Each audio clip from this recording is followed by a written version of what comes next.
Budget Challenge complies with the Family Educational Rights and Privacy Act, maintains a comprehensive privacy policy, and signs countless data privacy agreements every year. In addition, we have earned a data privacy certification from One EdTech.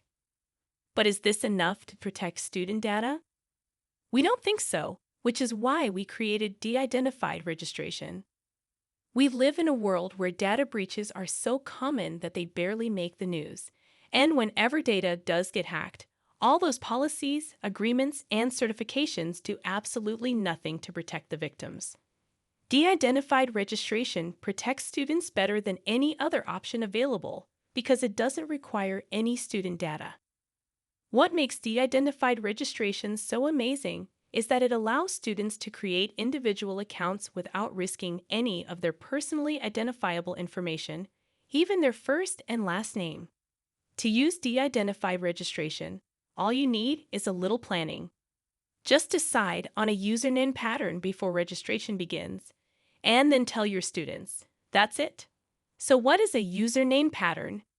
It is anything that you can use to identify your students inside the classroom that won't work for anyone outside the classroom. Here are some examples, but you can also create your own. Example 1. Use the existing gradebook order, which is usually alphabetically sorted by last name. Tell your students to create any username they like, as long as it starts with their gradebook order number. Example 2. This is similar to example 1, but in addition to using the gradebook order number, instruct students to include some letters of their last name, followed by some letters from their first name.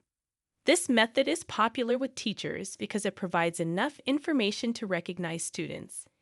It can be used with or without their gradebook number. There are many ways to create a username pattern, so feel free to use any method that works for you.